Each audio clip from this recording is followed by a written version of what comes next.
Bonjour et bienvenue dans Real Economy. Les ressources de la planète ne sont pas extensibles alors que la demande ne cesse de grandir. Cette semaine, gros plan sur la compétitivité européenne dans un monde globalisé. Ángel Gurría, le secrétaire général de l'OCDE, nous donnera son sentiment sur le chemin que prend l'économie mondiale dans un monde où les ressources s'amenuisent. Direction ensuite Airbus et ses stratégies compétitives.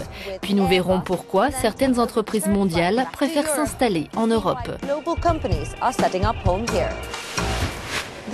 Les États-Unis, la Russie et la Chine, les trois plus grands partenaires commerciaux de l'Europe, contribuent entre 10 et 14% du commerce de l'Union européenne. Ces grands partenariats sont essentiels non seulement pour le commerce mondial, mais aussi pour la croissance économique. C'est pourquoi il est essentiel d'aborder quelques notions liées à la balance commerciale.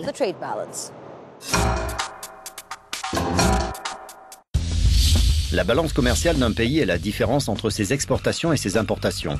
Une exportation est la vente d'un produit réalisé sur le territoire national à un agent résidant à l'étranger. A l'inverse, une importation est l'achat par un agent résidant sur le territoire national d'un produit fabriqué à l'étranger. Lorsque les États-Unis exportent un bien en Italie, ils obtiennent des euros. Ces euros leur permettront d'importer des biens européens.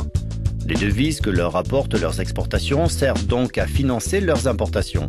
La balance commerciale sert ainsi à calculer les entrées et sorties de devises et à s'assurer que l'on en a suffisamment pour faire des échanges internationaux. Si les exportations sont supérieures aux importations, la balance est excédentaire. Mais est-ce vraiment un bon signe pour une économie ? Cela peut indiquer que le pays est compétitif et qu'il exporte beaucoup.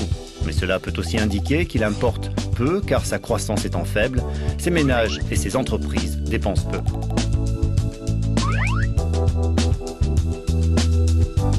Mais surtout, dans une économie mondialisée, la balance commerciale n'est pas le seul indicateur à prendre en compte. En effet, une entreprise américaine qui produit en Italie réalise des profits qui ne sont pas comptabilisés dans sa balance commerciale, même s'ils sont source de devises. Pour prendre notamment en compte les profits des entreprises installées à l'étranger, on utilise plutôt la balance courante.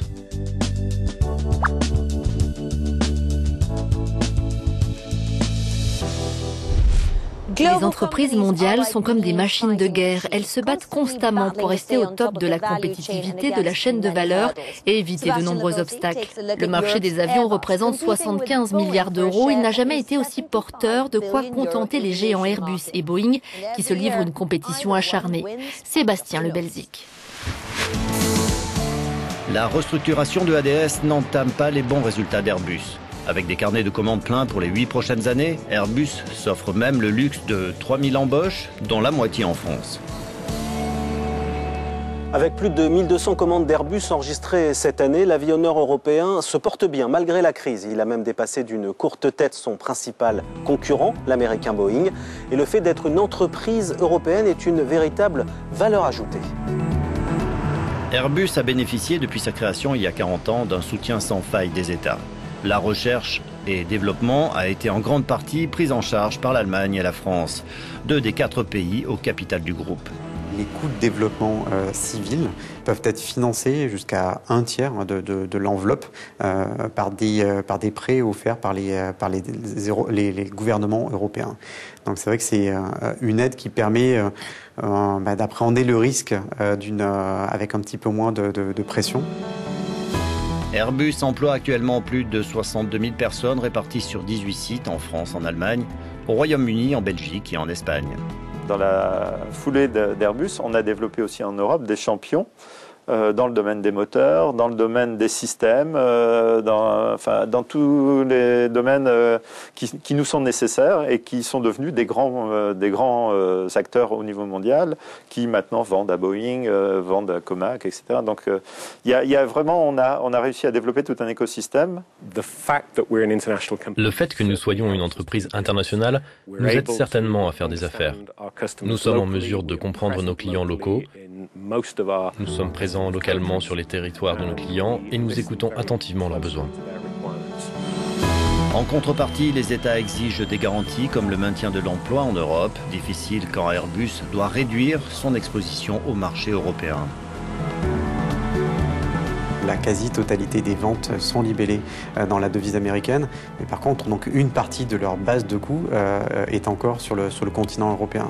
Donc pour tous ces acteurs qui sont impliqués dans la chaîne, on a la même problématique. Mais cette externalisation de la production a pris du retard et entame la compétitivité du groupe. On estime ainsi qu'un centime d'évolution sur la parité euro-dollar pèse à hauteur de 110 millions d'euros sur le résultat opérationnel de ADS. Aujourd'hui, l'économie mondiale est structurée autour de chaînes de valeur comme celle d'Airbus, avec des marchandises traversant plusieurs fois les frontières et se transformant progressivement en produit final. Pour comprendre les enjeux de la mondialisation et de la compétitivité, mon invité est Ángel Gurría, le secrétaire général de l'OCDE. Je lui ai d'abord demandé comment les entreprises compétitives à l'échelle mondiale pourraient-elles soutenir la croissance anémique de l'Union européenne et l'économie mondiale. Elles doivent augmenter leur productivité et leur compétitivité en utilisant des chaînes de valeur mondiales. C'est peut-être un peu plus facile pour l'Europe, tout d'abord parce qu'il existe déjà un accord de libre-échange et aussi parce que c'est très naturel d'intégrer une nouvelle production. L'Europe est un lieu dans lequel la production est basée sur un grand savoir. Ce doit être son avantage compétitif.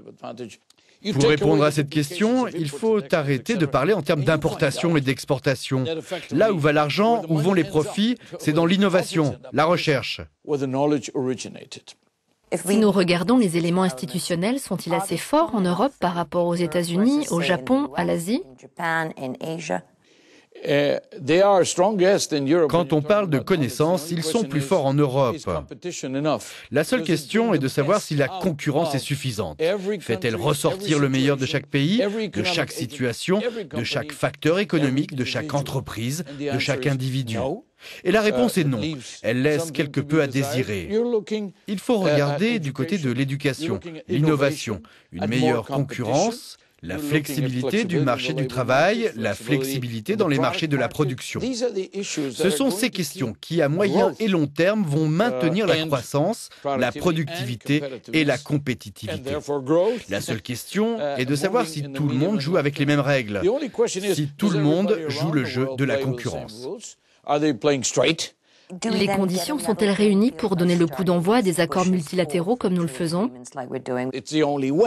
C'est la seule possibilité, car nous n'avons pas été capables de le faire à Doha. Nous sommes en train de nous battre pour voir si quelque chose peut sortir ou pas de Bali. L'Europe est le plus grand bloc commercial. Il représente 25% de l'économie mondiale. C'est pourquoi le partenariat transatlantique de commerce et d'investissement avec les États-Unis est crucial. C'est pourquoi États-Unis et Europe discutent aujourd'hui avec la Chine. Les marchés émergents ont tenté d'entrer en compétition et soudain ralentissent. Ce n'est pas vraiment un bon signe pour la mondialisation. Ils représentent une petite partie de l'économie mondiale. Ils ne réussiront pas à faire sortir les États-Unis ou l'Europe de la récession. Cela doit être fait à partir de l'Europe, du Japon, des États-Unis. On peut tout dire des Européens, mais une chose est sûre, c'est qu'ils ne sont pas rapides. Ils prennent leur temps, c'est lié à la structure de l'Europe. 28 pays indépendants et souverains, 17-18 seulement dans la zone euro, c'est compliqué, mais c'est une construction étonnante. Alors j'irai plutôt à Bruxelles que dans une entreprise en particulier pour leur dire d'essayer d'améliorer la flexibilité afin d'être plus compétitifs. Merci d'avoir été avec nous. Les États-Unis, le Japon, la Chine pourraient être les investisseurs les plus importants pour l'Europe. Mais regardons le top 5 des accords de libre-échange qui sont en train d'être négociés. Et vous trouvez le Mercosur en Amérique latine, l'ASEAN et l'Inde qui figurent en bonne place. Les chiffres semblent peut-être petits aujourd'hui, mais ils ne le seront pas dans le futur. Alors quelles sont les attractions et les obstacles du marché européen ? Sébastien Lebelzik. Royaume-Uni, Allemagne, France, le trio de tête des économies les plus attractives d'Europe. Intéressons-nous au cas de la France qui reste dans le groupe des 10 pays les plus attractifs du monde. Près de 700 nouveaux investissements étrangers ont été enregistrés en France l'an dernier. Des résultats plutôt stables malgré la crise et des résultats importants car ces investissements étrangers représentent déjà près du quart du secteur salarié industriel du pays et près du tiers des exportations françaises. Il est très facile, contrairement à ce que certains peuvent penser, d'investir en France. Les barrières administratives sont pratiquement inexistantes, en tout cas pour tous les pays qui font partie évidemment de la communauté, enfin de l'Union européenne, mais évidemment aussi de l'OCDE. Depuis 2005, une nouvelle législation sur les intérêts stratégiques permet au gouvernement de bloquer les investissements étrangers considérés comme suspects. Les transferts de technologies sont passés au crible. Ce n'est pas un protectionnisme, c'est la volonté légitime des États de protéger leurs intérêts stratégiques. Bon, il se trouve que l'Europe, qui est en charge de la libre circulation des capitaux et des investissements, bien sûr regarde ça d'un œil un peu suspect, mais les États ont une réelle, légitimité à regarder si l'investissement étranger qui s'opère sur leur territoire porte atteinte à leur sécurité nationale. Autre difficulté pour les investisseurs étrangers en France, la fiscalité trop lourde et le coût de la main-d'œuvre trop élevé. En règle générale, les pays du nord de l'Europe, y compris dans la zone euro, comme les Pays-Bas ou l'Irlande encore plus, ont des taux d'imposition sur les sociétés qui sont beaucoup plus favorables que les taux français. Et ils ont une fiscalité qui est moins complexe que la fiscalité française. En France, la fiscalité des entreprises est en moyenne 3 fois supérieure à celle de l'Irlande. Les grands groupes internationaux rechignent donc à choisir Paris pour installer leur siège social. Mais en revanche, ils sont tous présents. Il y a beaucoup de Chinois qui se sont bien enrichis. Ils ont les moyens pour venir s'investir. Quand on parle des millions d'euros, la réaction c'est « Ah, c'est pas cher ». Mais avec moins de 1% des investissements réalisés en France en 2012, la Chine doit batailler dur, à la fois contre les rigidités administratives et fiscales et la protection des intérêts stratégiques. Real Economy, c'est tout pour aujourd'hui. On se retrouve en 2014. Nous verrons quelles ont été vos dépenses de Noël et si votre comportement de consommateur a changé avec la crise financière. Toute l'équipe de Real Economy vous souhaite un joyeux Noël et une merveilleuse nouvelle année.